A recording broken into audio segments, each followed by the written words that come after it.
कि दिलवा तोड़ले वाला। अब वही परसोइया कहत रहलियो कि हमको प्यार हो गया है। आज कहत है कि हमार दिल टूट गया।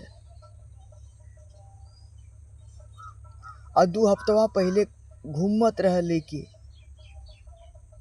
जब हम पूछली कि करे हमार का होई रे, तो हमरे साथे बड़ा गलती कैले ही। तो कहलस कि तुमसे मुझको मतलब नहीं है। ये भैया हमके बड़ी तकलीफ भई।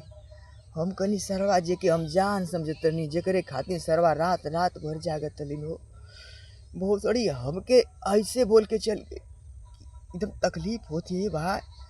आज ही हमसे कहती है कि एके छोड़ के वो चल गल और लिख डालत है, फोन करत है हमरे की है कि हमारा दिल टूट गया है।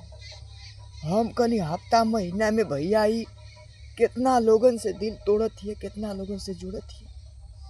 हे भगवान, एकर देख के हमार कहा बताई कि तरस आवत है कि एकर दिल बा कि दरिया बा हो। हे भगवान, ऐसा लोग से बच के रहा भाई, लोग फंसिया मत, नहीं तो जिंदगी बेकार हो जाइए भैया। ये बचाव बदे ना आइए भैया। इन्हन पे विश्वास कर समला महापाप हो।